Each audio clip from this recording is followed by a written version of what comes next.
ನಮಸ್ಕಾರ. ಕರ್ನಾಟಕ ಈ ದಿನಕ್ಕೆ ಸ್ವಾಗತ. ನಾನು ತೇಜಸ್ವಿನಿ. ಈಗ ಹೆಡ್ಲೈನ್ಸ್. ಕೃಷ್ಣಾ ಮೇಲ್ದಂಡೆ ಮೂರನೇ ಹಂತದ ಭೂ ಪರಿಹಾರ ವಿಚಾರ. ಬೆಳಗಾವಿ ಅಧಿವೇಶನದಲ್ಲಿ ಯತ್ನಾಳ್ ಡಿಕೆಶಿ ನಡುವೆ ವಾಕ್ಸಮರ. ಪರಿಹಾರ ಹೆಚ್ಚಳಕ್ಕೆ ಸಚಿವರ ಅಸಮ್ಮತಿ. ರೈತ ವಿರೋಧಿ ನೀತಿ ಖಂಡಿಸಿ ಬೆಳಗಾವಿಯಲ್ಲಿ ಬೃಹತ್ ಪ್ರತಿಭಟನೆ. ಸುವರ್ಣಸೌಧಕ್ಕೆ ಮುತ್ತಿಗೆಗೆ ಯತ್ನ. ಮೆರವಣಿಗೆ ತಡೆದು ಬಿಜೆಪಿ ನಾಯಕರನ್ನ ವಶಕ್ಕೆ ಪಡೆದ ಪೊಲೀಸರು. ಟಿಪ್ಪು ಜಯಂತಿ ಮರು ಆರಂಭ ಪ್ರಸ್ತಾವನೆಗೆ ರಾಜ್ಯ ರಾಜಕಾರಣದಲ್ಲಿ ಬಿರುಗಾಳಿ. ಟಿಪ್ಪು ಆದ್ರೂ ಮಾಡ್ಲಿ, ಲಾಡಿನ್ ಆದ್ರೂ ಮಾಡ್ಲಿ, ಸರ್ಕಾರದ ವಿರುದ್ಧ ಆರ್ ಅಶೋಕ್ ಕಿಡಿ.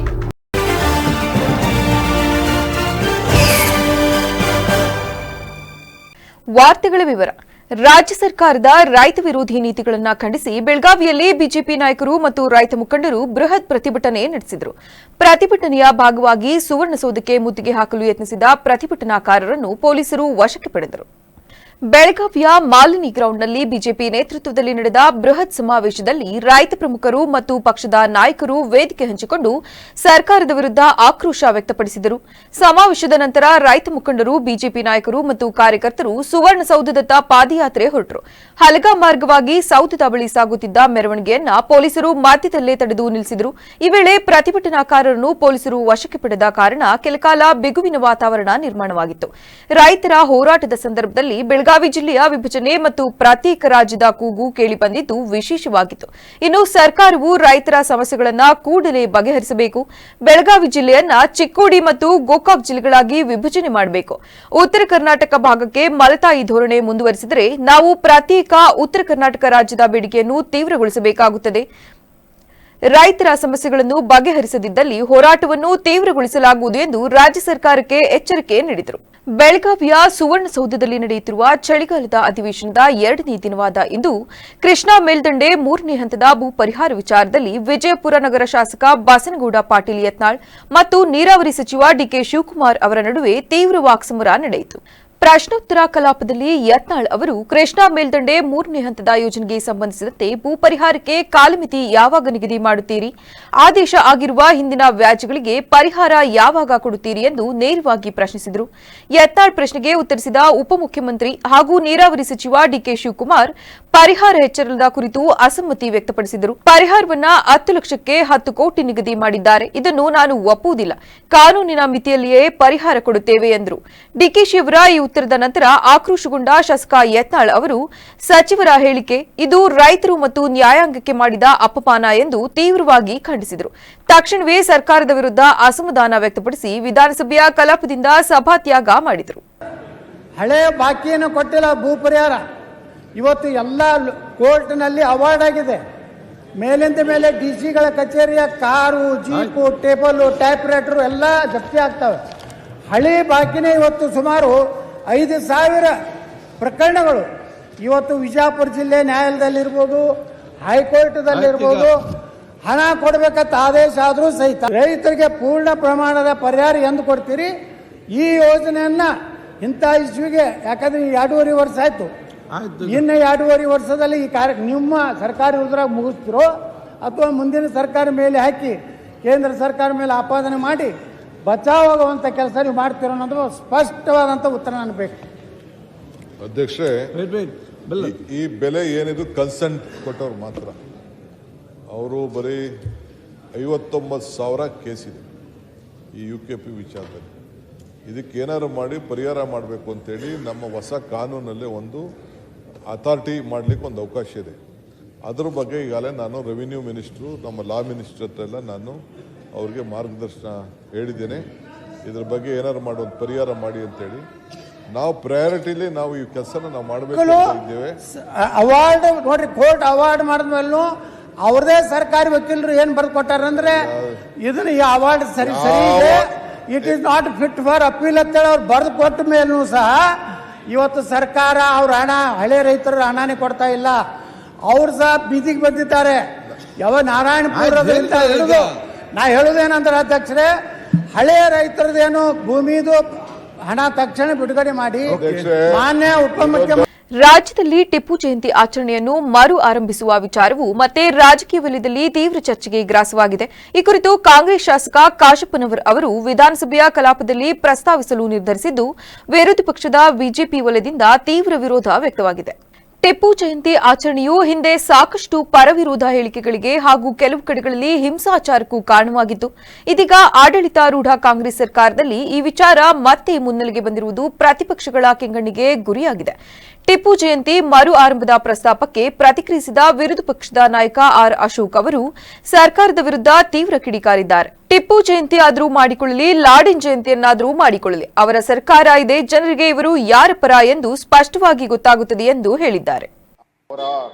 ಟಿಪ್ಪುನ ಮಾಡ್ಕೊಂಡ್ಲಿ, ಬಿನ್ ಲಾಡನ್ದನ ಮಾಡ್ಕೊಂಡ್ಲಿ, ಪಾಕಿಸ್ತಾನನ ಮಾಡ್ಕೊಂಡ್ಲಿ, ಅವ್ರ ಸರ್ಕಾರ ಇದೆ, ಜನಕ್ಕೆ ಗೊತ್ತಾಗ್ತದೆ ಇವ್ರು ಯಾರ ಪರ ಅಂತ ಹೇಳ್ಬೋದು, ಇವ್ರು ಯಾರ ಪರ ಅಂತ ಗೊತ್ತಾಗ್ತದೆ. ಅದಕ್ಕೆ ಟಿಪ್ಪು ಜೊತೆಗೆ ಬಿನ್ ಲಾಡನ್ನು ಯಾರ್ಯಾರಿದೆಯೋ ಎಲ್ಲ ಶೇರ್ ಮಾಡಲಿ, ನಮ್ದೇನು ಅಬ್ಜೆಕ್ಷನ್ ಇಲ್ಲ. ಅವರ ಟಿಪ್ಪುನ ಮಾಡ್ಕೊಂಡ್ಲಿ, ಬಿನ್ ಲಾಡನ್ದನ ಮಾಡ್ಕೊಂಡ್ಲಿ, ಪಾಕಿಸ್ತಾನನ ಮಾಡ್ಕೊಂಡ್ಲಿ, ಅವ್ರ ಸರ್ಕಾರ ಇದೆ, ಜನಕ್ಕೆ ಗೊತ್ತಾಗ್ತದೆ ಇವ್ರು ಯಾರ ಪರ ಅಂತ ಹೇಳ್ಬೋದು, ಇವ್ರು ಯಾರ ಪರ ಅಂತ ಗೊತ್ತಾಗ್ತದೆ. ಅದಕ್ಕೆ ಟಿಪ್ಪು ಜೊತೆಗೆ ಬಿನ್ ಲಾಡನ್ನು ಯಾರ್ಯಾರಿದೆಯೋ ಎಲ್ಲ ಶೇರ್ ಮಾಡಲಿ, ನಮ್ದೇನು ಅಬ್ಜೆಕ್ಷನ್ ಇಲ್ಲ. ಅವರ ಟಿಪ್ಪುನ ಮಾಡ್ಕೊಂಡ್ಲಿ, ಬಿನ್ ರಾಜ್ಯದಲ್ಲಿ ಆನ್ಲೈನ್ ಬೆಟ್ಟಿಂಗ್, ಆನ್ಲೈನ್ ಗೇಮ್ಗಳು ಸೇರಿದಂತೆ ವಿವಿಧ ರೀತಿಯ ಸೈಬರ್ ಅಪರಾಧಗಳಿಗೆ ಸಿಲುಕಿ ಸಾವಿರಾರು ಯುವಕರು ತಮ್ಮ ಜೀವನವನ್ನು ಹಾಳು ಮಾಡಿಕೊಳ್ಳುತ್ತಿರುವ ಪ್ರಕರಣಗಳು ಆತಂಕಕಾರಿಯಾಗಿ ಹೆಚ್ಚುತ್ತಿವೆ ಎಂದು ಸಕಲೇಶಪುರ ಆಲೂರು ಕಟ್ಟಾಯ ವಿಧಾನಸಭಾ ಕ್ಷೇತ್ರದ ಶಾಸಕ ಸಿಮೆಂಟ್ ಮಂಜು ಅವರು ಸದನದಲ್ಲಿ ಗೃಹ ಸಚಿವರ ಗಮನಕ್ಕೆ ತಂದಿದ್ದಾರೆ.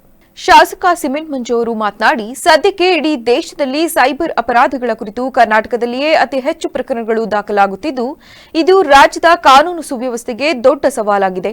ಈ ಆನ್ಲೈನ್ ಚಟುವಟಿಕೆಗಳು ಯುವಕರ ಮಾನಸಿಕ ಹಾಗೂ ಆರ್ಥಿಕ ಸ್ಥಿತಿಯ ಮೇಲೆ ದುಷ್ಪರಿಣಾಮ ಬೀರುತ್ತಿವೆ. ಅನೇಕ ಯುವಕರು ಸಾಲದ ಸುಳಿಗೆ ಸಿಲುಕಿ ಜೀವನವನ್ನು ಹಾಳು ಮಾಡಿಕೊಳ್ಳುತ್ತಿದ್ದಾರೆ.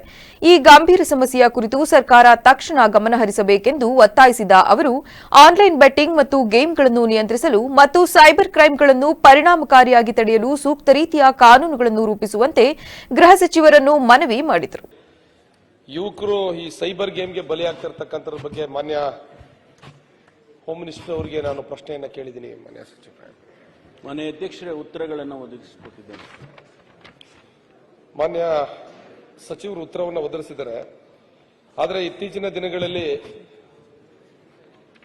ಯುವಕರು ಆನ್ಲೈನ್ ಗೇಮಿಗೆ ಬಲಿಯಾಗಿ ತನ್ನ ಜೀವವನ್ನು ಕಳ್ಕೊಂಡಿರ್ತಕ್ಕಂಥದ್ದು ಇಡೀ ರಾಜ್ಯದಲ್ಲಿ ನಾವು ಗಮನಿಸ್ತಾ ಇದ್ದೀವಿ.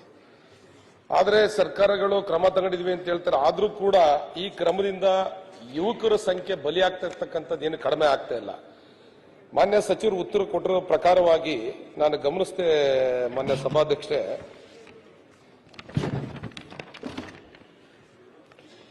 ಎರಡ್ 2022-23ರಲ್ಲಿ 873 ಕೋಟಿ 23,23,700 ರೂಪಾಯಿ ಸೈಬರ್ ಕ್ರೈಮ್ ಅಲ್ಲಿ ದುಡ್ಡು ಹೋಗಿರ್ತಕ್ಕಂಥದ್ದು. ಅದೇ ರೀತಿ 24ರಲ್ಲಿ 2,562 ಕೋಟಿ 63,20,850. ಅದೇ ರೀತಿ 25ರಲ್ಲೂ ಕೂಡ 2,038 ಕೋಟಿ 84,07,652 ರೂಪಾಯಿ 652 ರೂಪಾಯಿ ದುಡ್ಡು ಹೋಗಿದೆ ಅಂತಕ್ಕಂಥದ್ದು ನಮಗೆ ಗೊತ್ತಿರತಕ್ಕಂಥ ಮಾಹಿತಿ. ಆದರೆ ಇತ್ತೀಚಿನ ದಿನಗಳಲ್ಲಿ ಇಷ್ಟೆಲ್ಲ ಪ್ರಕರಣ ದಾಖಲಾದ್ರೂ ಕೂಡ ಬಟ್ ಅವ್ರನ್ನ ಬಂಧನ ಮಾಡ್ತಿರ್ತಕ್ಕಂಥ ಸಂಖ್ಯೆ ಕಡಿಮೆ ಆಗಿದೆ. ನೋಡಿ, ಸೈಬರ್ ಕ್ರೈಮ್ ಅಲ್ಲಿ ಇಡೀ ದೇಶಕ್ಕೆ ಕಂಪೇರ್ ಮಾಡಿದ್ರೆ ಕರ್ನಾಟಕದಲ್ಲಿ ಸೈಬರ್ ಕ್ರೈಮ್ ನಲ್ಲಿ ಹೆಚ್ಚಿನ ಪ್ರಕರಣಗಳು ದಾಖಲಾಗಿರ್ತಕ್ಕಂಥದ್ದು ಕೂಡ ನಾವು ಗಮನದಲ್ಲಿ ನೋಡ್ತಾ ಇದ್ದೀವಿ. 1930 ಅಂತೇಳಿ ಸೆಂಟ್ರಲ್ ಗವರ್ಮೆಂಟ್ ಕಾಲ್ ಸೆಂಟರ್ ಕೂಡ ಇದೆ. ಏನಾದ್ರು ಈ ಕ್ರೈಮ್ ಆದಂತ ಸಂದರ್ಭದಲ್ಲಿ ಈ ಮಾಹಿತಿನ ತಗೊಳ್ಳೋದಕ್ಕೆ ಅದಕ್ಕೆ ಕಾಲ್ ಮಾಡಿ ನಮ್ಮ ಭಾಷೆಗೆ ಮತ್ತೆ ಅದರ ಭಾಷಾಂತರ ಮಾಡ್ಕೊಂಡು ನಾವು ಅವ್ರಿಗೆ ಮಾಹಿತಿ ಕೊಡೋದ್ರೊಳಗಡೆ ಇವ್ರೇನು ಸೈಬರ್ ಕ್ರೈಮ್ ನ ಮಾಡ್ತಾ ಇದಾರೆ ಆ ಹಣವನ್ನ ಮತ್ತೆ ನಾವು ವಾಪಸ್ ತಗೊಳ್ಳಿಕ್ಕೆ ಸಾಧ್ಯ ಆಗ್ತಾ ಇಲ್ಲ. ಯುವಕರು ಎಲ್ಲ ಬುದ್ಧಿವಂತ ಯುವಕರು ಇರ್ಬೋದು, ಸಾಫ್ಟ್ವೇರ್ ಇಂಜಿನಿಯರ್ಗಳು ಇರ್ಬೋದು, ಇದರಿಂದ ಬಿದ್ದು ಒಂದ್ ರೀತಿ ಸಾವಿರಾರು ಯುವಕರು ದಿನನಿತ್ಯ ಜೀವನವನ್ನ ಕಳ್ಕೊಂತ ಇರತಕ್ಕಂಥದ್ದನ್ನ ನಾವು ನೋಡ್ತಾ ಇದೀವಿ. ಇದಕ್ಕೆ ಒಂದು ಗಂಭೀರವಾದಂತ ಕಾನೂನನ್ನ ತಂದು ಈ ಯುವಕರ ಜೀವವನ್ನು ಉಳಿಸಬೇಕಾಗಿರ್ತಕ್ಕಂಥದ್ದು ಸರ್ಕಾರದ ಕರ್ತವ್ಯ ಇದೆ. ಇದ್ರ ಬಗ್ಗೆ ಮಾನ್ಯ ಗೃಹ ಸಚಿವರು ಉತ್ತರವನ್ನು ಕೊಡಬೇಕು ಅಂತ ಹೇಳಿ ನಾನು ಕೇಳ್ಕೊಂತ ಇದ್ದೀನಿ. ಮಾನ್ಯ ಅಧ್ಯಕ್ಷರೇ, ಮಾನ್ಯ ಸಿಮೆಂಟ್ ಮಂಜು ಅವರು ಬಹಳ ಒಳ್ಳೆಯ ಪ್ರಶ್ನೆಯನ್ನು ಕೇಳಿದ್ದಾರೆ. ಇತ್ತೀಚೆಗೆ ನಮ್ಮ ದೇಶದಲ್ಲಿ ಮತ್ತು ಹೊರ ದೇಶಗಳಲ್ಲಿ ಕೂಡ ಈ ಆನ್ಲೈನ್ ಬೆಟ್ಟಿಂಗ್ ಸಂಖ್ಯೆ ಬಹಳ ಜಾಸ್ತಿ ಆಗಿದೆ. ನಮ್ಮ ಸಾಮಾನ್ಯವಾದ ಅಪರಾಧಗಳು, ಕಳ್ಳತನ ಆಗುತ್ತೆ, ದರೋಡೆ ಆಗುತ್ತೆ, ಇಂಥ ಅಪರಾಧಗಳು, ಡಕಾಯಿತಿ ಆಗುತ್ತೆ, ರಾಬರಿ ಆಗುತ್ತೆ. ಇಂಥ ಅಪರಾಧಗಳನ್ನು ಹಿಂದೆಲ್ಲ ಅದೇ ಸಂಖ್ಯೆ ಜಾಸ್ತಿ ಇರ್ತಾ ಇತ್ತು. ಆದರೆ ಇತ್ತೀಚೆಗೆ ಈ ಸೈಬರ್ ಸಂಖ್ಯೆ ಭಾಳ ಜಾಸ್ತಿ ಆಗಿರ್ತವೆ. ಕಳೆದ 4 ವರ್ಷದಲ್ಲಿ ಸುಮಾರು ಕರ್ನಾಟಕದಲ್ಲಿ 52,000 ಸೈಬರ್ ಅಪರಾಧಗಳಾಗಿದ್ದಾವೆ. ದಿನೇ ದಿನೇ ಅದು ಹೆಚ್ಚಾಗ್ತಾ ಇದೆ. ಅದನ್ನ ತಡೆಗಟ್ಟಬೇಕು ಅಂತೇಳೇನೆ ರಾಜ್ಯ ಸರ್ಕಾರ ಒಂದು ಕಾನೂನಿಗೆ ಬದಲಾವಣೆಯನ್ನ ತಗೊಂಡು ಬರ್ತಕ್ಕಂಥ ಕೆಲಸವನ್ನ ಮಾಡಿದ್ದಾರೆ. ಪೊಲೀಸ್ ಕಾನೂನಿಗೆ ಅದನ್ನ ಬದಲಾವಣೆಯನ್ನು ತಂದು, ಅಮೆಂಡ್ಮೆಂಟ್ ತಂದು ಅದನ್ನ ನಿಲ್ಲಿಸಬೇಕು ಅಂತ ಬಹಳ ಪ್ರಯತ್ನ ಮಾಡಿದ್ದು. ಆದರೆ ಈ ಗೇಮಿಂಗ್ ಫೆಡರೇಷನ್ ಅಂತ ಒಂದಿದೆ. ನಗರದಲ್ಲಿ ನಡೆಸುತ್ತಿರುವ ಖಾಸಗಿ ಆಸ್ಪತ್ರೆ, ನರ್ಸಿಂಗ್ ಹೋಂಗಳನ್ನು ಸಂಬಂಧಪಟ್ಟ ಇಲಾಖೆಗಳಿಂದ ಎನ್ಒಸಿ ಪಡೆಯದೆ ನಡೆಸಲಾಗುತ್ತಿದೆ ಎಂದು ದಲಿತ ವಿಮೋಚನೆ, ಮಾನವ ಹಕ್ಕುಗಳ ವೇದಿಕೆ ಹಾಗೂ ಇತರೆ ಸಂಘಟನೆ ಮುಖಂಡರು ಆರೋಪಿಸಿದರು. ಹಾಸನದಲ್ಲಿಂದು ಸುದ್ದಿಗೋಷ್ಠಿಯಲ್ಲಿ ಮಾತನಾಡಿದ ದಲಿತ ವಿಮೋಚನಾ ಮಾನವ ಹಕ್ಕುಗಳ ವೇದಿಕೆ ಜಿಲ್ಲಾಧ್ಯಕ್ಷ ಮರಿ ಜೋಸೆಫ್, ಎಲ್ಲಾ ಖಾಸಗಿ ಆಸ್ಪತ್ರೆಗಳಿಗೆ ಜಿಲ್ಲಾ ಆರೋಗ್ಯ ಮತ್ತು ಕುಟುಂಬ ಕಲ್ಯಾಣಾಧಿಕಾರಿಗಳು ಹಾಗೂ ಇತರರು ಭೇಟಿ ನೀಡಿ ಪರಿಶೀಲಿಸಬೇಕು. ಈ ವೇಳೆ ಎನ್ಒಸಿ ಇಲ್ಲದ ಆಸ್ಪತ್ರೆಗಳನ್ನು ಬಂದ್ ಮಾಡಬೇಕು. ಮಿಷನ್ ಆಸ್ಪತ್ರೆ, ಸ್ಪರ್ಶ್ ಆಸ್ಪತ್ರೆಗಳನ್ನು ಕಡ್ಡಾಯವಾಗಿ ಪರಿಶೀಲಿಸಬೇಕು. ಎಷ್ಟೋ ಆಸ್ಪತ್ರೆಗಳಲ್ಲಿ ತ್ಯಾಜ್ಯ ನೀರನ್ನು ಹೇಗೆ ಬೇಕೋ ಹಾಗೆ ಹೊರಬಿಡಲಾಗುತ್ತಿದೆ. ಸಾರ್ವಜನಿಕ ಆರೋಗ್ಯ ಮತ್ತು ಪರಿಸರ ಸಂರಕ್ಷಣೆಗೆ ಆನ್ಲೈನ್ ಸಂರಕ್ಷಣೆಯು ನಿರ್ಣಾಯಕವಾಗಿದೆ. ಸಂಬಂಧಪಟ್ಟ ಅಧಿಕಾರಿಗಳು ಮುಂದಿನ 1 ವಾರದೊಳಗೆ ಈ ಬಗ್ಗೆ ಪರಿಶೀಲನೆ ನಡೆಸಿ ಆಸ್ಪತ್ರೆಗಳ ಕಾನೂನು ನಡೆಯನ್ನು ಖಾತ್ರಿಪಡಿಸಿಕೊಳ್ಳಬೇಕು. ಇಲ್ಲದಿದ್ದರೆ ಡಿಸಿ ಕಚೇರಿ ಎದುರು ಧರಣಿ ನಡೆಸಬೇಕಾಗುತ್ತದೆ ಎಂದು ಎಚ್ಚರಿಕೆ ನೀಡಿದರು. ಡಾಕ್ಟರ್ಗಳಿರ್ತಾರೆ, ಡಾಕ್ಟರ್ಗಳಿಗೆ ನರ್ಸ್ಗಳು, ಕ್ವಾಲಿಫೈಡ್ ನರ್ಸ್ಗಳು ಇರೋದು ಕಮ್ಮಿ. ಅದಕ್ಕಿಂತ ಮೊದಲು ಏನಂತ ಹೇಳಿದ್ರೆ, ಇವರು ಒಂದು ಹಾಸ್ಪಿಟ್ಲನ್ನು, ನರ್ಸಿಂಗ್ ಹೋಮನ್ನು ತೆಗಿಬೇಕಾದ್ರೆ ಪೊಲ್ಯೂಷನ್ ಕಂಟ್ರೋಲಿಂದ ಒಂದು ಪರವಾನಗಿ ಪಡಿಬೇಕು, ಅಗ್ನಿಶಾಮಕ ದಳದಿಂದ ಒಂದು ತಗೋಬೇಕು. ಮತ್ತು ಇವರೇನು ರೋಗಿಗಳದ್ದು ಮತ್ತು ಪೇಷಂಟ್ಗಳದ್ದು ಮಲಮೂತ್ರ ಇರ್ತಾವಲ್ಲ, ಅದನ್ನ ವಿಶೇಷವಾಗಿ ಒಂದು ಘಟಕ ಮಾಡಿ ಅದನ್ನ ಸಂಸ್ಕರಣೆ ಮಾಡಿ ಹೊರಗಡೆ ಬಿಡಬೇಕು. ಅವು ಎಷ್ಟು ನರ್ಸಿಂಗ್ ಹಾಸ್ಪಿಟಲ್ಗಳಿದ್ದಾವೆ ಅನ್ನೋದು ಈವನ್ ಟುಡೇ ಮಾಹಿತಿಗಳು ಸರಿಯಾಗಿಲ್ಲ. ಯಾವುದಕ್ಕೆ ಜಿಲ್ಲಾ ಆರೋಗ್ಯ ಕುಟುಂಬ ಕಲ್ಯಾಣ ಇಲಾಖೆ ಅಧಿಕಾರಿ ಅವರು ಇವೆಲ್ಲನೂ ಪರಿಶೀಲನೆ ಮಾಡಬೇಕು. ತಿಂಗಳ ಒಂದು ಸಲ ಅವ್ರು ವಿಸಿಟ್ ಕೊಡಬೇಕು. ಮತ್ತು ಅದು ರಿನ್ಯೂವಲಿಗೆ ಬಂದಾಗ ಈ ಮಾನದಂಡಗಳು ಸರಿ ಅಳವಡಿಸ್ಕೊಂಡಿದ್ದಾರೆ ಅಂತ ನೋಡಬೇಕು. ಇಷ್ಟಿರೋಂಥ ಹಾಸ್ಪಿಟ್ಲ್ಗಳಿಗೆ ಇವರು ಪರ್ಮಿಷನ್ ಕೊಟ್ಟರೆ ಓಕೆ. ಇಲ್ಲದೇ ಇರೋ ಹಾಸ್ಪಿಟ್ಲ್ಗಳನ್ನ ಇವರು ಕೂಡಲೇ ಅಟ್ಲೀಸ್ಟ್ ಒಂದು ತಿಂಗಳಿಗಾರ ಪನಿಷ್ಮೆಂಟ್ ಕೊಟ್ಟು ಬಂದ್ ಮಾಡಬೇಕು. ಫಾರ್ ಎಕ್ಸಾಂಪಲ್, ನನಗೆ ಅನುಭವ ಇರೋ ಪ್ರಕಾರ ಮಿಷನ್ ಆಸ್ಪತ್ರೆ ಮೊನ್ನೆ ಇನ್ಸಿಡೆನ್ಸ್ ನಡೆದ ಪೇಷಂಟ್ ಹೃದಯ ಇದರಿಂದ ನೋವಿಂದ. ಸುದ್ದಿಗೋಷ್ಠಿಯಲ್ಲಿ ವಿವಿಧ ಸಂಘಟನೆಯ ಮುಖಂಡರಾದ ಆರ್ಪಿಐ ಸತೀಶ್, ಹರೀಶ್ ಉಳ್ವಾರೆ, ನವೀನ್ ಸದಾ, ಅಂಬ್ಕಾ ಮಲ್ಲೇಶ್, ಬಿಎನ್ ಬಸವರಾಜ್ ಸೇರಿದಂತೆ ಇನ್ನಿತರರು ಹಾಜರಿದ್ದರು. ಆಕಾಶದಲ್ಲಿ ಅದ್ಭುತ ಉಲ್ಕೆಗಳ ಸುರಿಮಳೆ ವೀಕ್ಷಣಾ ಕಾರ್ಯಕ್ರಮವನ್ನು ಡಿಸೆಂಬರ್ 13ರಂದು ತಾಲೂಕಿನ ತಿರುಪತಿಹಳ್ಳಿಯ ಬೆಟ್ಟದಲ್ಲಿ ನಡೆಯಲಿದೆ ಎಂದು ಭಾರತ ಜ್ಞಾನ ವಿಜ್ಞಾನ ಸಮಿತಿ ಜಿಲ್ಲಾ ಕಾರ್ಯದರ್ಶಿ ಚೇನೇನಹಳ್ಳಿ ಸ್ವಾಮಿ ತಿಳಿಸಿದರು. ಹಾಸನದಲ್ಲಿಂದು ಸುದ್ದಿಗೋಷ್ಠಿಯಲ್ಲಿ ಮಾತನಾಡಿದ ಅವರು, ಡಿಸೆಂಬರ್ ತಿಂಗಳಲ್ಲಿ ಕಾಣಿಸಿಕೊಳ್ಳುವ ಅಪರೂಪದ ಬೀಳುವ ಕಲ್ಲು ಎಂದೇ ಜನಜನಿತವಾದ ಉಲ್ಕಾಮಳೆಗಳ ಅಭೂತಪೂರ್ವ ಸೌರ ಚಟುವಟಿಕೆ ನಮ್ಮೂರ ಸಭಾಂಗಣದಲ್ಲಿ ಜರುಗಲಿದೆ. ಪ್ರತಿ ಗಂಟೆಗೆ ಸುಮಾರು 20ರಿಂದ 25ಕ್ಕೂ ಹೆಚ್ಚು ಉಲ್ಕೆಗಳು ಬೀಳುವ ಅವಕಾಶವಿದೆ. ಈ ವಿಸ್ಮಯಕಾರಿ ಆಕಾಶ ಘಟನೆಯನ್ನು ನೋಡುವ ಸಲುವಾಗಿ ಡಿಸೆಂಬರ್ 13ರಿಂದ 14ರ ಮಧ್ಯರಾತ್ರಿವರೆಗೆ ಖಗೋಳ ವಿಜ್ಞಾನ ಆಸಕ್ತರಿಗೆ, ಸಾರ್ವಜನಿಕರಿಗೆ ಹಾಗೂ ವಿದ್ಯಾರ್ಥಿಗಳಿಗೆ ಸ್ಥಳೀಯರ ಸಹಭಾಗಿತ್ವದಲ್ಲಿ ವಿಶೇಷ ಅರಿವು ಮತ್ತು ವೀಕ್ಷಣಾ ಕಾರ್ಯಕ್ರಮ ಆಯೋಜಿಸಲಾಗಿದೆ ಎಂದರು. 4 ಗಂಟೆಗೆ ನಾವು ಬಸ್ನಲ್ಲಿ ಬರತಕ್ಕಂಥ ಅನುಕೂಲ ಆಗಂತವಂತರು ನಮ್ಮ ಬಸ್ನಲ್ಲಿ ಬರಬಹುದು. ಅಲ್ಲಿ ವಿಜ್ಞಾನಕ್ಕೆ ಸಂಬಂಧಪಟ್ಟ ಹಾಗೆ ರಸಪ್ರಶ್ನೆಗಳಿರುತ್ತೆ, ಸಾಂಸ್ಕೃತಿಕ ಕಾರ್ಯಕ್ರಮಗಳಿರುತ್ತೆ, ಮತ್ತು ಆಕಾಶ ವೀಕ್ಷಣೆ ನಾವು ಹೇಗೆಲ್ಲ ಮಾಡಬೇಕು, ಆಕಾಶದಲ್ಲಿ ಏನೆಲ್ಲ ವಿಸ್ಮಯಗಳು ನಡೆಯುತ್ತೆ ಅನ್ನೋದೆಲ್ಲ ಅಲ್ಲಿ ಟೆಲಿಸ್ಕೋಪ್ ಮೂಲಕ ತೋರಿಸ್ಕೊಡ್ತೇವೆ. ತಡವಾಗಿ ಬರತಕ್ಕಂಥವ್ರು, ಸ್ವಂತ ವಾಹನದಲ್ಲಿ ಬರತಕ್ಕಂಥವ್ರು ತಡವಾಗಿ ಬರ್ಬೋದು. ಆವಾಗ ಅವ್ರಿಗೆ ಏನು ನಾವೀಗ ಉಲ್ಕೆಗಳು ಬೀಳುತ್ತೆ ಅದನ್ನು ನೋಡ್ಬೋದು. ಉಲ್ಕೆಗಳು ಬೀಳುವ ಸಮಯ ರಾತ್ರಿ ಶನಿವಾರ ರಾತ್ರಿ 12 ಗಂಟೆಯಿಂದ ಬೆಳಗಿನ ಜಾವ 4 ಗಂಟೆವರೆಗೆ. ಮಧ್ಯರಾತ್ರಿ 2 ಗಂಟೆ ಸಮಯದಲ್ಲಿ ಹೆಚ್ಚು, ಅಂದರೆ ಗಂಟೆಗೆ 25ರಿಂದ 30 ಉಲ್ಕೆಗಳು ಬೀಳುತ್ತವೆ ಅಂತೇಳಿ ವಿಜ್ಞಾನಿಗಳು ಹೇಳಿದ್ದಾರೆ. ಹಾಗಾಗಿ ನಾವು ಶನಿವಾರ ಮಧ್ಯಾಹ್ನ 13ನೇ ತಾರೀಕು ಮಧ್ಯಾಹ್ನ ಹೋದವರು ಭಾನುವಾರ ಬೆಳಗಿನ ಜಾವ 4 ಗಂಟೆ ತನಕ ಅಲ್ಲೇ ಇರ್ತೀವಿ. ಹಾಗಾಗಿ ಆ ಸಮಯದಲ್ಲಿ ತುಂಬ ಚೆನ್ನಾಗಿರುತ್ತೆ ನೋಡಲಿಕ್ಕೆ ಮತ್ತು ತಿಳ್ಕೊಳ್ಳಿಕ್ಕೆ. ಹಾಗಾಗಿ ಎಲ್ಲರೂ ಬರುವ. ಸುದ್ದಿಗೋಷ್ಠಿಯಲ್ಲಿ ಕೆವಿ ಕವಿತಾ, ಮೌನಿಕಾ, ಅಹಮದ್ ಹಗರೆ ಮತ್ತಿತರರು ಹಾಜರಿದ್ದರು. ಮಾಜಿ ಸಚಿವರಾಗಿದ್ದ ದಿವಂಗತ ಎಚ್.ಸಿ. ಶ್ರೀಕಂಠಯ್ಯನವರ ಶತಮಾನೋತ್ಸವದ ಅಂಗವಾಗಿ ಅವರ ಕೊಡುಗೆಗಳನ್ನು ಸ್ಮರಿಸುವ ಕ್ಯಾಲೆಂಡರ್ ಅನ್ನು ಇಂದು ಬಿಡುಗಡೆ ಮಾಡಲಾಯಿತು. ಚನ್ನರಾಯಪಟ್ಟಣದಲ್ಲಿಂದು ಸುದ್ದಿಗೋಷ್ಠಿಯಲ್ಲಿ ಮಾತನಾಡಿದ ಕಾಂಗ್ರೆಸ್ ಮುಖಂಡ ಅಶೋಕ್ 2026ರ ಜೂನ್ 18ರಂದು ಮಾಜಿ ಸಚಿವರಾದ ಎಚ್ಸಿ ಶ್ರೀಕಂಠಯ್ಯನವರ ಹುಟ್ಟುಹಬ್ಬವನ್ನು ಅದ್ದೂರಿಯಾಗಿ ಆಚರಿಸಲು ಶ್ರೀಕಂಠಯ್ಯನವರ ಅಭಿಮಾನಿ ಬಳಗ ಮುಂದಾಗಿದೆ. ಅಲ್ಲದೆ ಇಂತಹ ಮಹನೀಯರ ಸವಿ ನೆನಪಿಗಾಗಿ ಪಟ್ಟಣದಲ್ಲಿ ಮತ್ತು ಹಿರಿಸಾವೆ ವೃತ್ತದಲ್ಲಿ ಅವರ ಪುತ್ಥಳಿಕೆಯನ್ನು ನಿರ್ಮಿಸಲು ಮುಂದಾಗಿದ್ದೇವೆ. ಈ ಕೆಲಸ ಯಾವುದೇ ಪಕ್ಷದ ಕೆಲಸವಾಗಿರುವುದಿಲ್ಲ. ಎಲ್ಲ ಜಾತ್ಯತೀತವಾಗಿ ಈ ಕಾರ್ಯ ಮಾಡಲು ಮುಂದಾಗಿದ್ದೇವೆ. ಈ ನಿಟ್ಟಿನಲ್ಲಿಯೇ ಇಂದು ಅವರ ಸವಿ ನೆನಪಿಗಾಗಿ ಕ್ಯಾಲೆಂಡರ್ ಬಿಡುಗಡೆ ಕಾರ್ಯಕ್ರಮವನ್ನು ಹಮ್ಮಿಕೊಳ್ಳಲಾಗಿದೆ ಎಂದು ತಿಳಿಸಿದರು. ಈ ಒಂದು ಕರ್ನಾಟಕ ರಾಜ್ಯ ಕಂಡಂತಹ ಅಜಾತ ಶತ್ರು ಎಂದೇ ರಾಜಕಾರಣದಲ್ಲಿ ಪ್ರಸಿದ್ಧಿಯಾಗಿದ್ದಂತಹ ಹಿರಿಸಾವೆ ಅಣ್ಣಯ್ಯನವರು ಇವತ್ತು ನಮ್ಮೆಲ್ಲರ ಒಂದು ಚಿರಸ್ಮರಣೆಗೋಸ್ಕರ ಇವತ್ತು ನಾವೆಲ್ಲರೂ ಇಲ್ಲಿ ಸೇರಿದ್ದೀವಿ. ಏನಂದರೆ ಉದ್ದೇಶ, ಇವತ್ತು ಅವರು ಏನು ಕಾಯಕವನ್ನು ಕಟ್ಟಿಕೊಟ್ಟು ಹೋಗಿದ್ರು, ಈ ಒಂದು ತಾಲೂಕಿನ ಜನ ಏನಿವತ್ತು ಅವರಿಂದ ಎಷ್ಟೋ ಜನ ಇವತ್ತು ಅವರ ಒಂದು ಕುಟುಂಬವನ್ನು ಸಾಗಿಸ್ತಾ ಇದ್ದಾರೆ. ಹಾಗಾಗಿ ಈ ಒಂದು ಶ್ರೀಕಂಠಯ್ಯನವರ ಒಂದು ಜನ್ಮ ದಿನೋತ್ಸವವನ್ನು ಅವರು 18/7 ಜುಲೈ 2026ರಂದು ಅವರು 1926ರಂದು ಅವರು ಜನಿಸಿದರು. ಮುಂದಿನ ವರ್ಷ ಏನು ನಮ್ಮ ಜುಲೈ 18ನೇ ತಾರೀಕು 2026ಕ್ಕೆ ಅವರಿಗೆ 100 ವರ್ಷಗಳು ಪೂರೈಸ್ತಾ ಇದೆ. ಸುದ್ದಿಗೋಷ್ಠಿಯಲ್ಲಿ ಎಪಿಎಂಸಿ ಮಾಜಿ ಅಧ್ಯಕ್ಷ ಉದಯ್ ಕುಮಾರ್, ಜಿಲ್ಲಾ ಕಾಂಗ್ರೆಸ್ ಪ್ರಧಾನ ಕಾರ್ಯದರ್ಶಿ ಗಿರೀಶ್, ಕಾಂಗ್ರೆಸ್ ಮುಖಂಡರುಗಳಾದ ಕೆಕೆಜೆ ಬಾಬು ಸೇರಿದಂತೆ ಇತರರು ಹಾಜರಿದ್ದರು. ಬಿಜೆಪಿ ಪಕ್ಷದ ವಿರೋಧ ಪಕ್ಷದ ನಾಯಕರಾದ ಆರ್ ಅಶೋಕ್ ಅವರು ಸರಿಯಾಗಿ ಕೆಲಸ ಮಾಡಲು ಸಮರ್ಥರಲ್ಲ ಮತ್ತು ಅವರಿಗೆ ರಾಜಕೀಯ ತಿಳುವಳಿಕೆ ಕಡಿಮೆ ಇದೆ ಎಂದು ಶಾಸಕ ಶ್ರೀನಿವಾಸ್ ಅವರು ತೀವ್ರ ವಾಗ್ದಾಳಿ ನಡೆಸಿದರು. ಗುಬ್ಬಿ ತಾಲೂಕಿನ ಕಡ್ಬ, ಕುನ್ನಾಲ ಮತ್ತು ಕೋಡಿಹಟ್ಟಿ ಗ್ರಾಮಗಳಲ್ಲಿ ಸುಮಾರು 4 ಕೋಟಿ ರೂಪಾಯಿ ವೆಚ್ಚದ ವಿವಿಧ ಅಭಿವೃದ್ಧಿ ಕಾಮಗಾರಿಗಳಿಗೆ ಭೂಮಿ ಪೂಜೆ ಸಲ್ಲಿಸಿ ನಂತರ ಮಾಜಿ ಮುಖ್ಯಮಂತ್ರಿ ಸಿದ್ದರಾಮಯ್ಯನವರ ಕುರಿತು ಆರ್ ಅಶೋಕ್ ನೀಡಿದ ಹೇಳಿಕೆಗಳಿಗೆ ಪ್ರತಿಕ್ರಿಯಿಸಿ, ಆರ್ ಅಶೋಕ್ ಅವರು ಮೊದಲು ವಿರೋಧ ಪಕ್ಷದ ನಾಯಕನಾಗಿ ಸರಿಯಾಗಿ ಕೆಲಸ ಮಾಡಲಿ, ಆಮೇಲೆ ನಮ್ಮ ಸಿದ್ದರಾಮಯ್ಯನವರ ಬಗ್ಗೆ ಮಾತನಾಡಲಿ.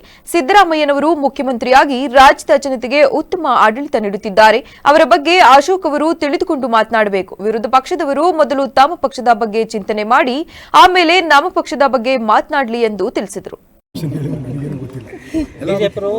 ಅವಿಶ್ವಾಸ ಒಳ್ಳೇದು, ನಾವು 104 ಜನ ಇದ್ದೀವಿ, ಅವಿಶ್ವಾಸ ತಂಡ ಸೇಮ್ ಬೆಳೆಸ್ತೀವಿ ಅಂತ ಹೇಳಿಕೆ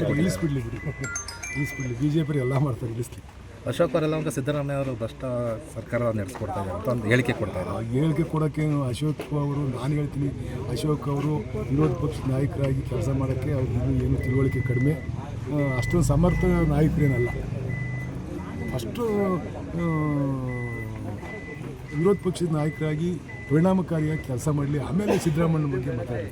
ಸಿದ್ದರಾಮಯ್ಯ ಏನು ಸ್ಟ್ರಾಂಗ್ ಲೀಡ್ರು, ಅವರು ಯಾವ ರೀತಿ ನಾಡಿನ ಜನಕ್ಕೆ ಗೊತ್ತೈತೆ.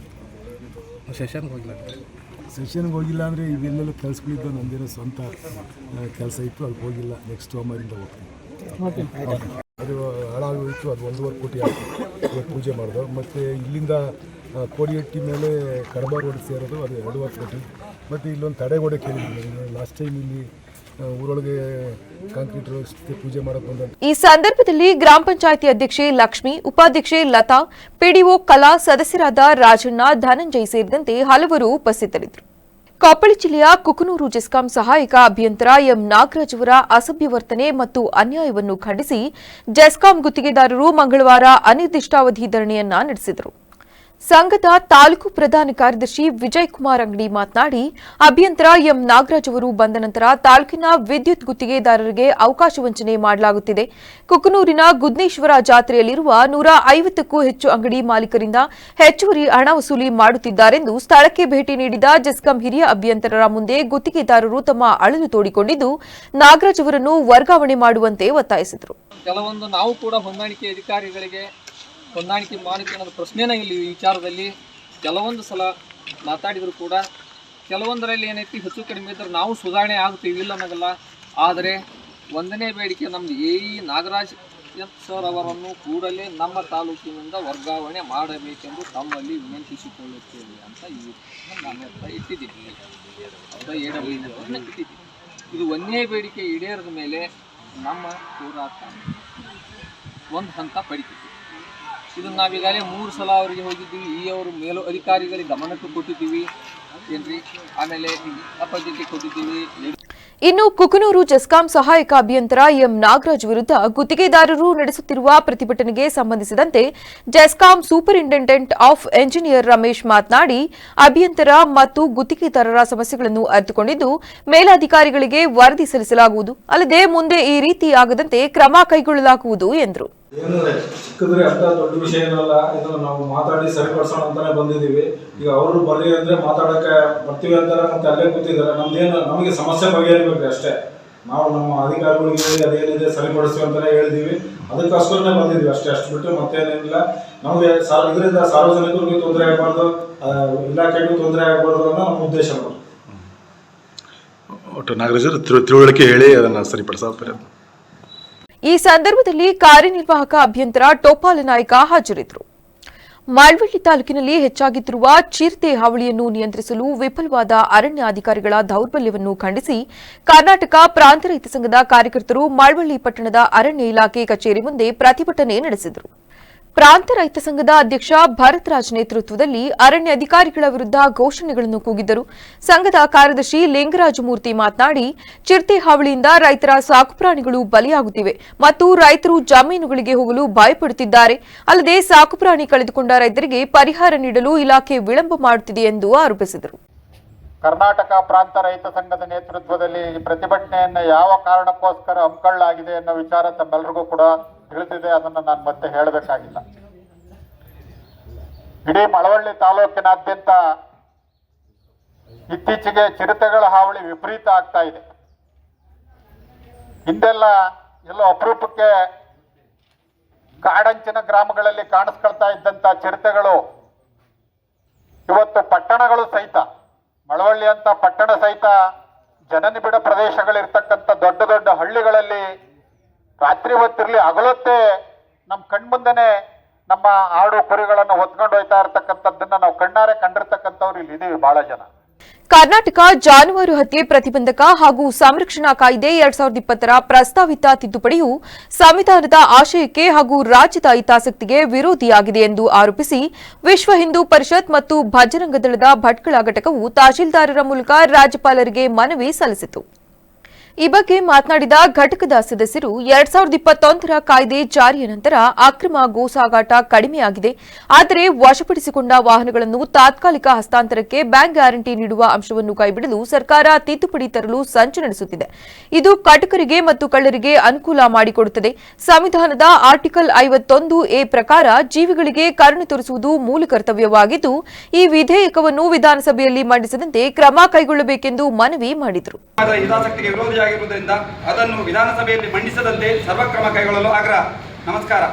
ಕರ್ನಾಟಕ ಸರ್ಕಾರ ತನ್ನ ಕ್ಯಾಬಿನೆಟ್ ಸಭೆಯಲ್ಲಿ ಕರ್ನಾಟಕ ಜಾನುವಾರು ಹತ್ಯೆ ಪ್ರತಿಬಂಧಕ ಹಾಗೂ ಸಂರಕ್ಷಣಾ ಕಾಯ್ದೆ 2020ರ ಸೆಕ್ಷನ್ 8(4)ಕ್ಕೆ ತಿದ್ದುಪಡಿಯನ್ನು ಮಾಡುವ ಬಗ್ಗೆ ನಿರ್ಣಯ ತೆಗೆದುಕೊಂಡಿದೆ ಎಂದು ಮಾಧ್ಯಮದ ಮೂಲಕ ತಿಳಿದು ಬಂದಿದ್ದು, ಇದನ್ನು ಇವತ್ತು ಸೇರಿದ ಈ ಸಭೆಯು ತೀವ್ರವಾಗಿ ವಿರೋಧಿಸಿದ್ದು, ತಿದ್ದುಪಡಿ ಮಾಡುವುದನ್ನು ತಕ್ಷಣ ಕೈಬಿಡಬೇಕೆಂದು ಸಂಬಂಧಪಟ್ಟವರೆಲ್ಲ ತಲಕಾಡು ಬಳಿ ಇರುವ ಜಲಧಾಮ ರೆಸಾರ್ಟ್ನಿಂದ ಸಾರ್ವಜನಿಕರಿಗೆ ಮತ್ತು ಜಾನುವಾರುಗಳಿಗೆ ತೊಂದರೆಯಾಗುತ್ತಿದ್ದು, ಕೂಡಲೇ ಜಿಲ್ಲಾಡಳಿತ ಮಧ್ಯಪ್ರವೇಶಿಸಿ ಕ್ರಮ ಜರುಗಿಸಬೇಕೆಂದು ಕರ್ನಾಟಕ ರಕ್ಷಣಾ ವೇದಿಕೆ ಮೈಸೂರು ಜಿಲ್ಲಾಧ್ಯಕ್ಷ ಬಿಸಿ ಶಾಂತರಾಜು ಒತ್ತಾಯಿಸಿದ್ದಾರೆ.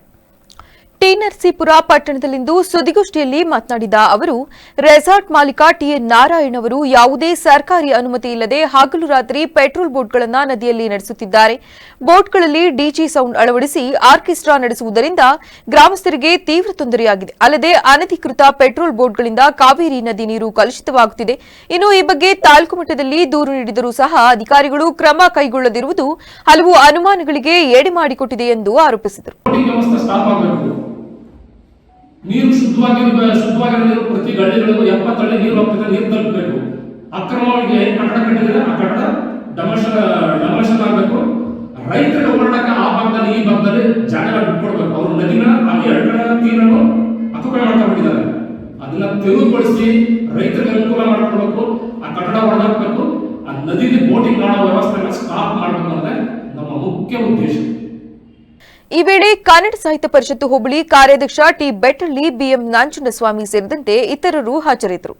ಮಳವಳ್ಳಿ ಪಟ್ಟಣದ ಶ್ರೀ ಬಸವೇಶ್ವರ ಪತ್ತಿನ ಸಹಕಾರ ಸಂಘದ ಆವರಣದಲ್ಲಿ ಜಿಲ್ಲಾ ಬಸವ ಕೇಂದ್ರ ಮತ್ತು ತಾಲೂಕು ಬಸವ ಕೇಂದ್ರದ ವತಿಯಿಂದ ನೂತನ ಪದಾಧಿಕಾರಿಗಳ ಆಯ್ಕೆ ಸಭೆಯನ್ನು ನಡೆಸಲಾಯಿತು. ಸಭೆಯನ್ನುದ್ದೇಶಿಸಿ ಮಾತನಾಡಿದ ಬಸವಕೇಂದ್ರ ಗೌರವಾಧ್ಯಕ್ಷ ಬಾಲಚಂದ್ರ ಅವರು ತಾಲೂಕಿನಲ್ಲಿ ಬಸವಕೇಂದ್ರವನ್ನು ಸಂಘಟಿಸಿ ಉತ್ತಮವಾಗಿ ಬೆಳೆಸೋಣ ಮತ್ತು ಅಭಿವೃದ್ಧಿಯತ್ತ ತೆಗೆದುಕೊಂಡು ಹೋಗಲು ಎಲ್ಲರೂ ಶ್ರಮಿಸೋಣ ಎಂದರು. ನಂತರ ಮಾತನಾಡಿದ ಬಸವಕೇಂದ್ರ ಅಧ್ಯಕ್ಷ ತೋಟೆಮನೆ ಚೆನ್ನಪ್ಪ ತಾಲೂಕಿನಲ್ಲಿ ಬಸವಕೇಂದ್ರದಿಂದ ಸಾಕಷ್ಟು ಕಾರ್ಯಕ್ರಮಗಳು ನಡೆದಿವೆ ಎಂದರು. ವಾರ್ಷಿಕ ಗುರು ಹಿರಿಯರೇ, ನಮ್ಮ ಶರಣಾರ್ಥಿಗಳು, ಈ ದಿನ ನಮ್ಮನ್ನೇ ನಮ್ಮ ಚೆನ್ನಪ್ಪನವರು ಮತ್ತು ನಮ್ಮ ನಾಗರಾಜ್ ಅವರು ಎಲ್ಲ ಹೀಗೆ ಪದಾಧಿಕಾರಿ ಆಯ್ಕೆ ಇದೆ ಅಂತ ಹೇಳಿದರು. ಸುಮಾರು ಸಂಘ ಸಂಸ್ಥೆಯಲ್ಲೇ ಈಗಾಗಲೇ ನಾನು ಕಾರ್ಯನಿರ್ವಹಿಸ್ತಿದ್ದೇನೆ. ಆದರೂ ಕೂಡ ಇದು ನಮ್ಮ ಹುಟ್ಟೂರು ಮಳವಳ್ಳಿ ಕೆರಿಗೌರು.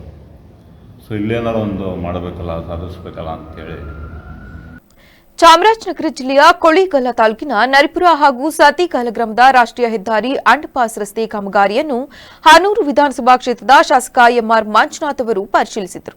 ಜಿಲ್ಲಾಧಿಕಾರಿ ಶಿಲ್ಪಾ ನಾಗ್ ಅವರ ಜೊತೆಯಲ್ಲಿ ಸ್ಥಳ ಪರಿಶೀಲನೆ ನಡೆಸಿದ ಶಾಸಕರು ಶಿವನಸಮುದ್ರದಲ್ಲಿರುವ ಮಧ್ಯರಂಗನಾಥ ಸ್ವಾಮಿ ದೇವಸ್ಥಾನದ ಜೀರ್ಣೋದ್ಧಾರ ಕಾಮಗಾರಿಯ ಬಗ್ಗೆಯೂ ಮಾಹಿತಿ ಪಡೆದರು. ಈ ಸಂದರ್ಭದಲ್ಲಿ ಸತಿಗಾಲ ಗ್ರಾಮಸ್ಥರು ಸರ್ಕಾರಿ ಆಸ್ಪತ್ರೆಗೆ ವೈದ್ಯಾಧಿಕಾರಿಗಳು ಮತ್ತು ಆಂಬ್ಯುಲೆನ್ಸ್ ವ್ಯವಸ್ಥೆ ಕಲ್ಪಿಸುವಂತೆ ಮನವಿ ಸಲ್ಲಿಸಿದರು. ಇದಕ್ಕೆ ತಕ್ಷಣ ಸ್ಪಂದಿಸಿದ ಶಾಸಕರು ಕೂಡಲೇ ಜಿಲ್ಲಾ ವೈದ್ಯಾಧಿಕಾರಿಗಳಿಗೆ ದೂರವಾಣಿ ಮುಖಾಂತರ ಸಂಪರ್ಕ ಮಾಡಿ ಅಗತ್ಯ ವ್ಯವಸ್ಥೆಗಳನ್ನು ಮಾಡುವಂತೆ ಸೂಚಿಸಿದರು. ಇದು ಒಂದು ರೀತಿ ಪುಣ್ಯದ ಕ್ಷೇತ್ರ. ಈ ಕ್ಷೇತ್ರ ಮತ್ತೆ ಜೀರ್ಣೋದ್ಧಾರಕ್ಕೆಲ್ಲ ಸಿದ್ಧತೆ ಆಗ್ತಾ ಇರೋದು ಒಂದು ಹೆಮ್ಮೆಯ ವಿಷಯ. ಭಾಳ ದಿನದಿಂದ ನೆಂದುಗುತ್ತಿಗೆ ಬಿದ್ದಿತ್ತು, ಬಟ್ ಈಗೆಲ್ಲ ಚುರುಕೊಂಡಿದೆ. ಜನವರಿ 25 ಅಥವಾ ಫೆಬ್ರವರಿ ತಿಂಗಳಲ್ಲಿ ಇದನ್ನು ಲೋಕಾರ್ಪಣೆ ಮಾಡಿ ಭಕ್ತರಿಗೆ ಅನುಕೂಲ ಆಗೋಕ್ಕೆಲ್ಲ ಒಂದು ಸಿದ್ಧತೆ ಆಗ್ತಾಯಿದೆ. ಈಗೇನು ಕಾಮಗಾರಿಗಳು ನೆನಗುದಿಗೆ ಬಿದ್ದಿತ್ತು ಅಥವಾ ಪೆಂಡಿಂಗ್ ಇತ್ತು ಅದನ್ನೆಲ್ಲನೂ ಕೂಡಲೇ ಡಿ ಸಿ ಅವರು ನಾವು ಈಗ ಪಿ ಆರ್ ಡಿ ನಿರ್ಮಿತಿಯಿಂದ ಆದಷ್ಟು ಬೇಗ ಕೆಲಸ ತ್ವರಿತಗತಿಯಲ್ಲಿ ಜನವರಿ 4 ಇದನ್ನು ಪೂರ್ಣಗೊಳಿಸಬೇಕಂತ. ಈ ಸಂದರ್ಭದಲ್ಲಿ ಉಪವಿಭಾಗಾಧಿಕಾರಿ ದಿನೇಶ್ ಕುಮಾರ್ ಮೀನಾ ಸೇರಿದಂತೆ ಇನ್ನಿತರ ಅಧಿಕಾರಿಗಳು ಉಪಸ್ಥಿತರಿದ್ದರು. ಉದ್ಯೋಗಸ್ಥರಿಗೆ ಅನುಕೂಲವಾಗುವಂತೆ ಜಿಲ್ಲೆಯಲ್ಲಿರುವ ಎಲ್ಲ ಪಡಿತರ ನ್ಯಾಯಬೆಲೆ ಅಂಗಡಿಗಳನ್ನು ರಾತ್ರಿ 8 ಗಂಟೆಯವರೆಗೆ ತೆರೆದಿಡಲು ಕ್ರಮ ಕೈಗೊಳ್ಳಬೇಕೆಂದು ಜಿಲ್ಲಾಧಿಕಾರಿ ಶುಭ ಕಲ್ಯಾಣ ಅವರು ಆಹಾರ ಮತ್ತು ನಾಗರಿಕ ಸರಬರಾಜು ಇಲಾಖೆಯ ಜಂಟಿ ನಿರ್ದೇಶಕಿ ಸೌಮ್ಯ ಅವರಿಗೆ ಸೂಚಿಸಿದರು. ಗುಬ್ಬಿ ತಾಲೂಕಿನ ಜಿ ಹೊಸಳ್ಳಿ ಗ್ರಾಮದಲ್ಲಿ ಹಮ್ಮಿಕೊಂಡಿದ್ದ ಆಹಾರ ಅದಾಲತ್ ಕಾರ್ಯಕ್ರಮದಲ್ಲಿ ಮಾತನಾಡಿದ ಅವರು ಪಡಿತರ ಚೀಟಿ ಹೊಂದಿರುವ ಗ್ರಾಹಕರ ಸಮಸ್ಯೆಗಳನ್ನು ಸ್ಥಳದಲ್ಲಿ ಬಗೆಹರಿಸಲು ಜಿಲ್ಲೆಯ ಎಲ್ಲ ಹೋಬಳಿ ಮಟ್ಟದಲ್ಲಿ ಆಹಾರ ಅದಾಲತ್ಗಳನ್ನು ಹಮ್ಮಿಕೊಳ್ಳಲಾಗುತ್ತಿದೆ. ಸಾರ್ವಜನಿಕರು ಇದರ ಸದುಪಯೋಗ ಪಡೆದುಕೊಳ್ಳಬೇಕು. ಜೊತೆಗೆ 75 ವರ್ಷ ತುಂಬಿರುವ ಹಿರಿಯ ನಾಗರಿಕರಿಗೆ ಅವರ ಮನೆ ಬಾಗಿಲಿಗೆ ಪಡಿತರ ಧಾನ್ಯ ವಿತರಣೆ ಮಾಡುವ ಹೊಸ ಯೋಜನೆ ಜಾರಿಗೆ ತರಲಾಗಿದ್ದು ಅರ್ಹ ಫಲಾನುಭವಿಗಳು ತಮ್ಮ ಹೆಸರನ್ನು ನೋಂದಾಯಿಸಿಕೊಳ್ಳಬೇಕೆಂದು ಮಾಹಿತಿ ನೀಡಿದರು. ನಮ್ಮ ತುಮಕೂರು ಜಿಲ್ಲೆ ಜನಸಂಪರ್ಕ ಸಭೆಗಳಿಗೂ ಹೋದಾಗ ನಾವು ಗಮನಿಸಿರೋದು ಅದರಲ್ಲಿ ಕನಿಷ್ಠ ಒಂದು 4 ರಿಂದ 5 ಜನ ಬಂದು ನಮಗೆ ಒಂದು ಸಮಸ್ಯೆಗಳು ಅಂತ ಹೇಳ್ತಾರೆ. ಒಂದು ಏನು ಹೇಳ್ತಾರೆ, ಅವರಿಗೆ ಹೆಬ್ಬೆಟ್ಟು ಗುರ್ತಾಗ್ತಾ ಇಲ್ಲ, ಹಾಗಾಗಿ ನಮಗೆ ಅಕ್ಕಿ ರಾಗಿ ಸಿಗ್ತಾ ಇಲ್ಲ ಅಂತ ಹೇಳ್ತಾರೆ. ಎರಡನೇದು ಕಾರ್ಡ್ಗಳು ಸಸ್ಪೆಂಡ್ ಆಗಿದೆ, 6 ತಿಂಗಳಾಗಿದೆ ಅಂತ ಹೇಳ್ತಾರೆ. ಸೊ ಈ ತರ ಸಮಸ್ಯೆಗಳಿಗೆ ಅವರು ಜನಸಂಪರ್ಕ ಸಭೆಗೆ ಬರ್ತಾರೆ. ಈ ಸಂದರ್ಭದಲ್ಲಿ ಉಪವಿಭಾಗಾಧಿಕಾರಿ ನಹೀದ್ ಜಂಜಂ, ತಹಶೀಲ್ದಾರ್ ಯಶೋದಮ್ಮ ಸೇರಿದಂತೆ ಗ್ರಾಮಸ್ಥರು ಭಾಗವಹಿಸಿದರು. ಚಾಮರಾಜನಗರ ಜಿಲ್ಲೆಯ ಕೊಳ್ಳೇಗಾಲ ತಾಲೂಕು ಪಟ್ಟಣದಲ್ಲಿರುವ ಹೆಸರಾಂತ ಶ್ರೀ ವಾಸವಿ ಸಮೂಹ ವಿದ್ಯಾಸಂಸ್ಥೆ ವತಿಯಿಂದ 2025ನೇ ಸಾಲಿನ ಶಾಲಾ ವಾರ್ಷಿಕೋತ್ಸವ ಸಮಾರಂಭವನ್ನು ವಿಜೃಂಭಣೆಯಿಂದ ಆಚರಿಸಲಾಯಿತು. ಸಂಸ್ಥೆಯ ಅಧ್ಯಕ್ಷರಾದ ಎಡಿ ಕುಮಾರ್ ಕೃಷ್ಣ ಅವರು ಕಾರ್ಯಕ್ರಮಕ್ಕೆ ಚಾಲನೆ ನೀಡಿದರು. ವಾರ್ಷಿಕೋತ್ಸವದಲ್ಲಿ ವಿದ್ಯಾರ್ಥಿಗಳಿಂದ ವೈವಿಧ್ಯಮಯ ಸಾಂಸ್ಕೃತಿಕ ಕಾರ್ಯಕ್ರಮಗಳು ನಡೆದವು. ಅಲ್ಲದೆ ಪರೀಕ್ಷೆಗಳಲ್ಲಿ ಉತ್ತಮ ಸಾಧನೆ ಮಾಡಿದ ವಿದ್ಯಾರ್ಥಿಗಳಿಗೆ ಗೋಲ್ಡ್ ಕಾಯಿನ್ ಮತ್ತು ಸಿಲ್ವರ್ ಕಾಯಿನ್ಗಳನ್ನು ನೀಡಿ ಸನ್ಮಾನಿಸಲಾಯಿತು. Indians and dogs are not allowed inside ಅಂತ ಬೋರ್ಡ್ ಹಾಕಿ ನಮ್ಮನ್ನೆಲ್ಲ ತುಳಿತಾ ಇದ್ದಂಥ ಒಂದು ಇತಿಹಾಸನ ನಾವೆಲ್ಲರೂ ಓದಿದ್ದೀವಿ. ಆದರೆ ಇವತ್ತು ಈ ನಮ್ಮ ದೇಶ. ಕಾರ್ಯಕ್ರಮದಲ್ಲಿ ಸಂಸ್ಥೆಯ ಉಪಾಧ್ಯಕ್ಷ ಪಿಎನ್ ಸತ್ಯನಾರಾಯಣ, ಕಾರ್ಯದರ್ಶಿ ಡಾಕ್ಟರ್ ಪಿಜಿ ಶ್ರೀಧರ್ ಸೇರಿದಂತೆ ಹಲವು ಪದಾಧಿಕಾರಿಗಳು, ಶಿಕ್ಷಕ ವೃಂದ ಮತ್ತು ಪೋಷಕರು ಭಾಗವಹಿಸಿದ್ದರು. ಈಗ ಮತ್ತೊಮ್ಮೆ ಹೆಡ್ಲೈನ್ಸ್. ಕೃಷ್ಣಾ ಮೇಲ್ದಂಡೆ 3ನೇ ಹಂತದ ಭೂ ಪರಿಹಾರ ವಿಚಾರ. ಬೆಳಗಾವಿ ಅಧಿವೇಶನದಲ್ಲಿ ಯತ್ನಾಳ್ ಡಿಕೆಶಿ ನಡುವೆ ವಾಕ್ಸಮರ. ಪರಿಹಾರ ಹೆಚ್ಚಳಕ್ಕೆ ಸಚಿವರ ಅಸಮ್ಮತಿ. ರೈತ ವಿರೋಧಿ ನೀತಿ ಖಂಡಿಸಿ ಬೆಳಗಾವಿಯಲ್ಲಿ ಬೃಹತ್ ಪ್ರತಿಭಟನೆ. ಸುವರ್ಣಸೌಧಕ್ಕೆ ಮುತ್ತಿಗೆಗೆ ಯತ್ನ. ಮೆರವಣಿಗೆ ತಡೆದು ಬಿಜೆಪಿ ನಾಯಕರನ್ನ ವಶಕ್ಕೆ ಪಡೆದ ಪೊಲೀಸರು. ಟಿಪ್ಪು ಜಯಂತಿ ಮರು ಆರಂಭ ಪ್ರಸ್ತಾವನೆಗೆ ರಾಜ್ಯ ರಾಜಕಾರಣದಲ್ಲಿ ಬಿರುಗಾಳಿ. ಟಿಪ್ಪು ಆದ್ರೂ ಮಾಡ್ಲಿ, ಲಾಡಿನ್ ಆದ್ರೂ ಮಾಡ್ಲಿ, ಸರ್ಕಾರದ ವಿರುದ್ಧ ಆರ್ ಅಶೋಕ್ ಕಿಡಿ. ಕ್ಷಣ ಕ್ಷಣದ ಸುದ್ದಿಗಾಗಿ ನೋಡ್ತಾ ಇರಿ ವಿವಿಸಿ ಟಿವಿ, ಸತ್ಯದ ಕಡೆ ನಮ್ಮ ನಡೆ.